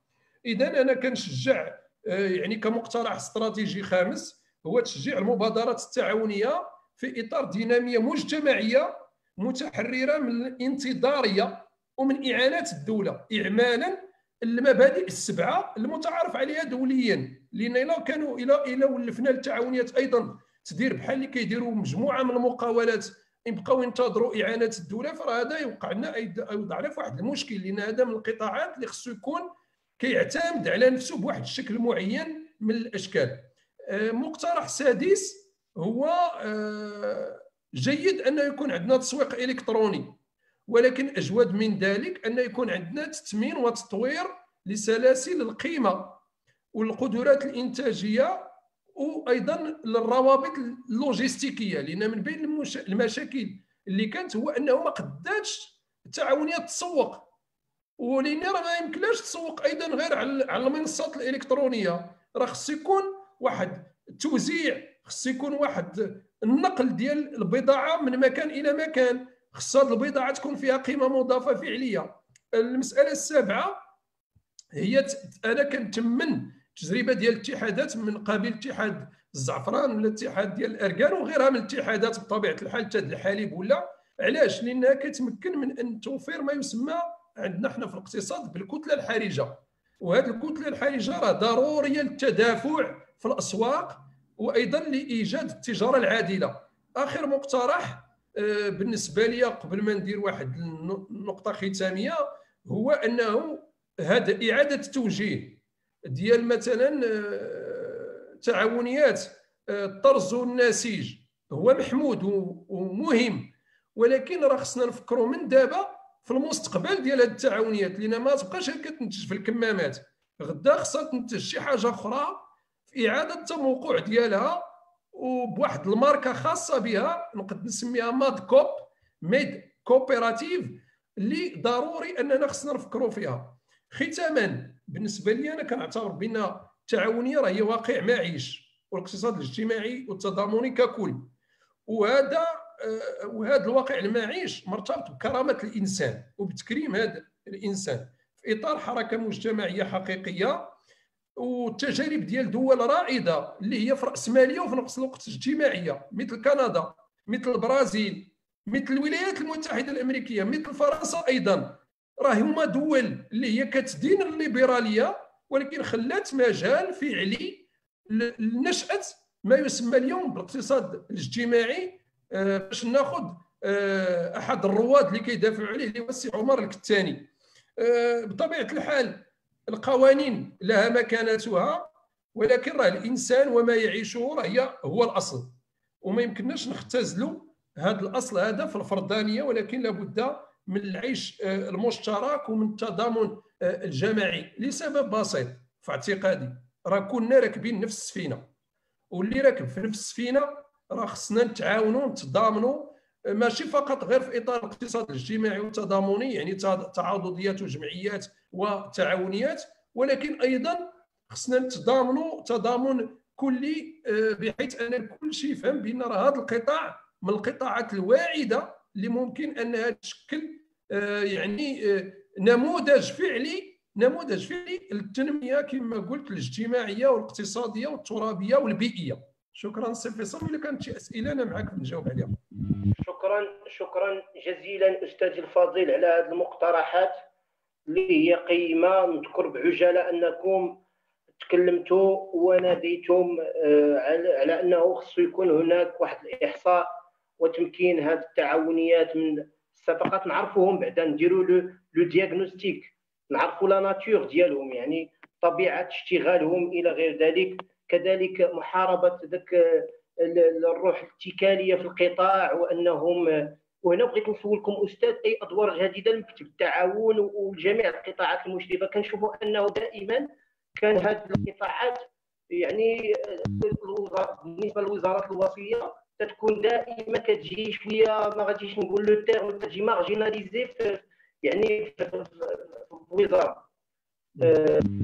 شنو كتشوفوا بالنسبه لا ريستركتوراسيون اللي تقدر تكون سور ان بلون انستيتيسيونيل، باسكو فوز افي ايفوكي انه الترسانه القانونيه ما زالت يعني كتعقد.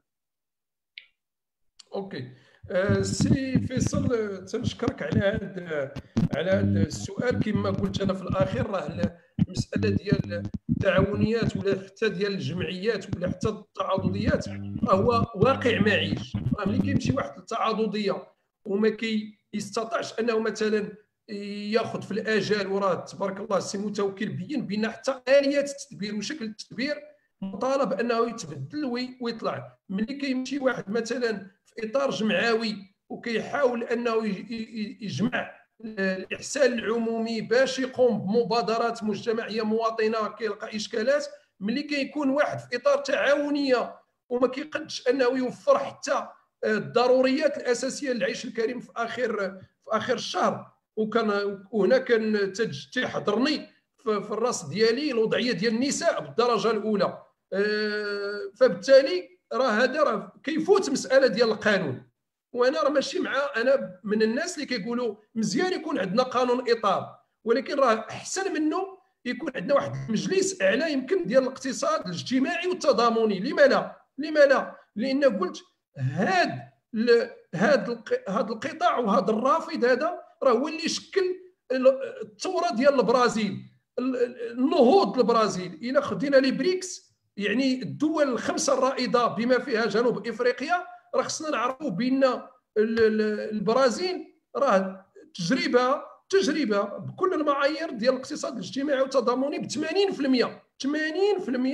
ديال الاقتصاد البرازيلي هو اقتصاد اجتماعي وتضامني. فبالتالي راه خصنا نتجاوزوا هذه النظره الضيقه ديال التقنين الى نظره اوسع اللي هي نظره العمل الفعلي والواقعي والمجتمعي. شكرا. شكرا جزيلا دكتور هشام عطوش على هذه الايضاحات القيمه، كنشكروك جزيل الشكر. تعطي دابا الكلمه الاستاذه الغاضي. تفضلي نشير واحد المساله عافاك اللي قالها السي هشام. بالنسبه كنشكرك على هاد الاقتراحات. بالنسبه للاقتراح الثاني الصفقات العموميه، بغيت غير نعطي واحد بتيت انفورماسيون. كنهضر هذه 6 شهور هذه باش نكتب المديريه ديال الاقتصاد الاجتماعي والتضامني وكذلك لوديكو كتب تنميه التعاون. كانت واحد لا لوا خرجات وحلات فتحات الصفقات العموميه بالنسبه للتعاونيات وبالنسبه للجمعيات. هذه راه مهمه. اذا النقطه ديالك الثانيه راه ديجا كاينه على صعيد الوطن. Après, bon, j'ai trouvé qu'effectivement, l'idée de la couverture mutuelle, un système particulier, c'est vraiment important. Et je pense qu'il va falloir réfléchir et discuter avec le bureau des coopératives, enfin l'Office de développement des coopératives, pour qu'il réfléchisse sur cette question et avec, s'il faut aide, pourquoi pas, qu'il a proposé aussi un fonds de garantie spécial pour les coopératives, mais également un système de protection sociale et de couverture sociale. Je pense que ça, c'est vraiment important. Et pourquoi pas aussi aux associations. Parce que c'est ça le problème, c'est que c'est l'économie sociale et solidaire et on revient à la loi. Donc, au niveau de la loi, il faut prévoir cela pour les 3 composantes de l'économie sociale et solidaire. Voilà un peu ce que je voulais vous dire. Merci. Okay. Madame, c'est Faisal. غير من باب انا في ذاك مدام وفاء بارطاج بارفيتمون. حتى القانون 112 في حد ذاته اللي جا راه عطى هذه الامكانيه للصفقات العموميه. انا تنهضر على التمييز الايجابي اللي كندخلوا بحال كتقول يعني واحد غير مستعد للصفقات العموميه اللي هما التعاونيات او حتى الجمعيات، كندخلوهم مع دي ماستودونت اللي هما مقاولات يعني لها دربه خدمتها هي هذه انها كتمشي للصفقات العموميه. فبالتالي باش نربحوا هذه الصفقه راه ما وهذه عن التجربه فبالتالي سميتها انايا الولوجيه الفعليه يعني الحقيقيه وبتمييز ايجابي، بمعنى ملي نمشي بحال اللي درنا مع المقاولات الصغرى والمتوسطه كنقولوا خصنا نعطيوهم 20% من الصفقات العموميه توجه لهم بين 15 حتى 20% افيك بارسيلمون دي مارشي. لما لا ان حتى التعاونيات ندير لهم واحد الحصه ديال 10% مثلا ديالتهم ما يدخل ليها حد معاهم، ما يدخل ليها من هذا هو. شكرا استاذ، شكرا على التفاعل. الاستاذ متوكل طلب الكلمه، نعطيو الكلمه في اطار التفاعل دائما.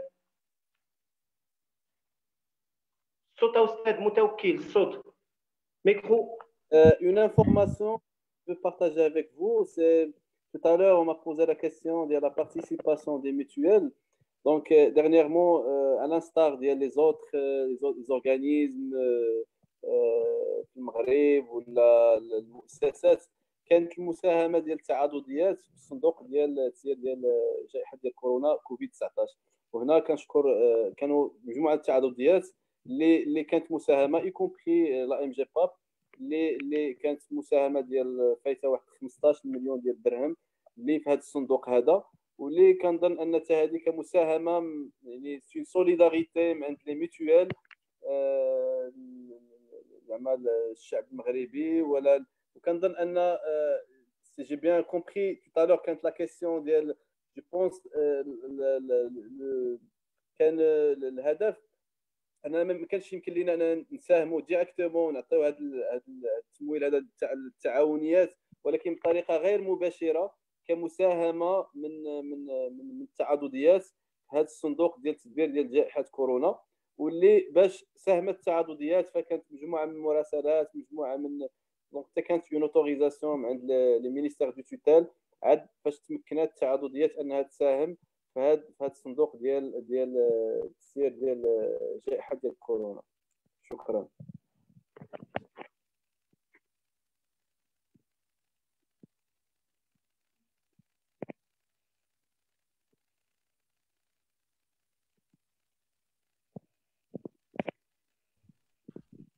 على ما يبدو السي فيصل راه يمكن باقي ما كاينش معنا. مدام وفاء، الى عندك شي مداخله بدون ما نرجع السي فيصلي ولا شي تعقيب. ميكرو.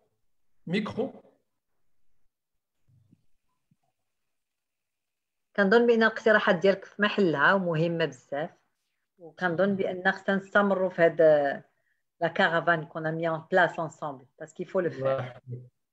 شكرا. بونس هو رجع لنا السي فيصل.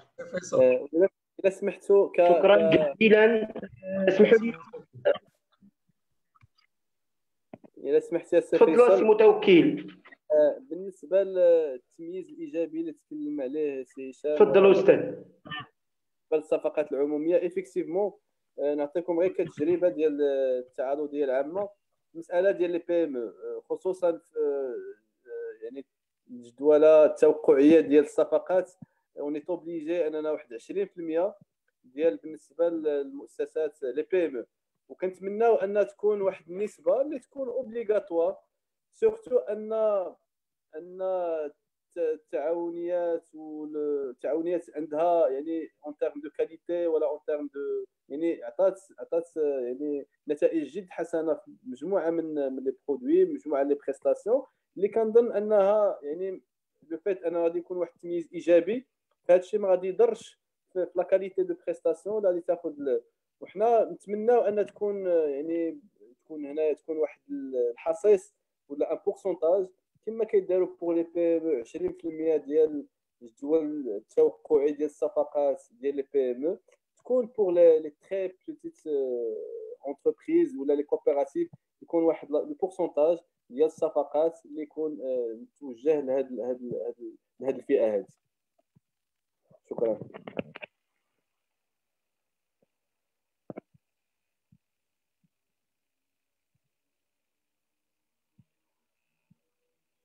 On doit avoir un problème de connexion, c'est Faisal. شكرا جزيلا. Oui, est-ce que vous m'entendez là? Vous m'entendez? Oui. كنسمعوك سي فيصل، ولا كانت شي اسئله مرحبا.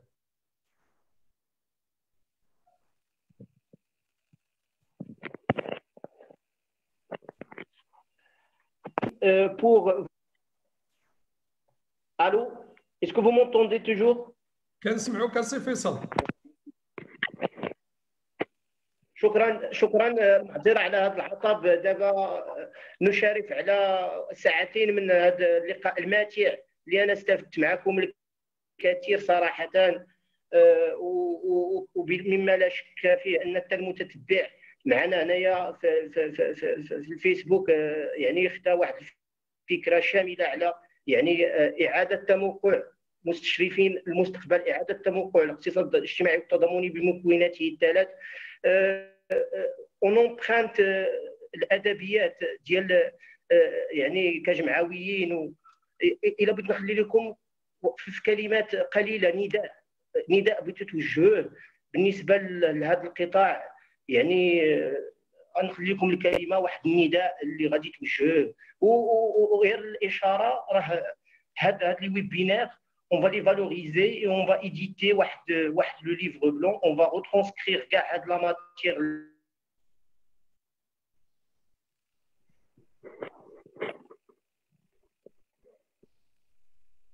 هذه اللقاءات ولقاءاتنا مع كلمه اخيره، واحد الارتصام او نداء بغيتو توجه، فلتتفضلوا مشكورين. مدام وفاء.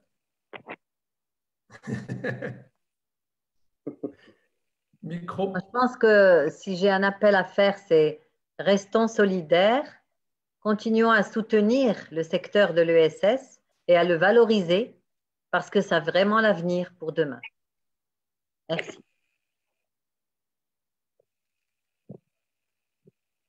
سي متوكل. الوغ النداء اللي نقدر شكرا. النداء اللي نديروا لجميع الفاعلين في هذا القطاع هذا ان يكون مزيد من التضامن. استاذ بجيره تكون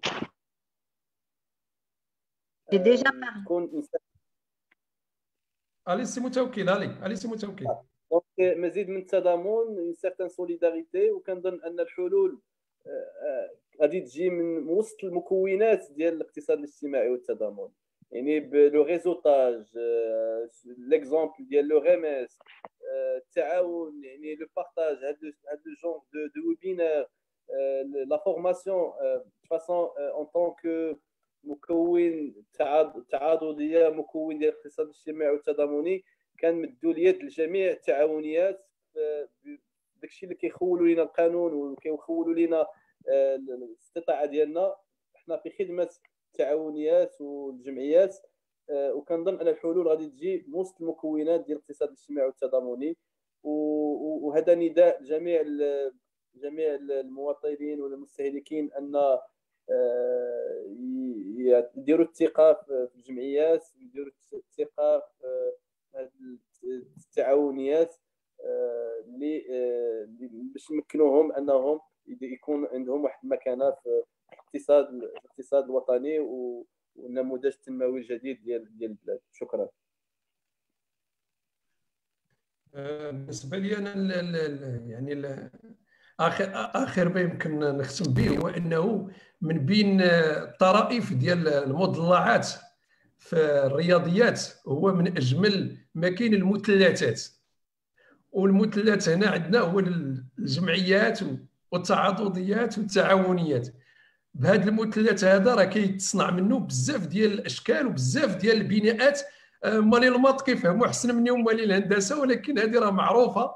اجمل الاشياء تكون بالمثلثات، وبالتالي هذا مثلث رابح لابد من اننا نعتني به. الناس اللي هما كيناضلوا انا اعتبرهم بهذا الشكل مناضلين في اطار الجمعوي والتعاضدي والتعاوني، ما خصهمش يهبطوا اليدين. وان شاء الله هتجي هذه الاراده السياسيه اللي غتخلي هذا القطاع هذا في المستوى الذي يليق.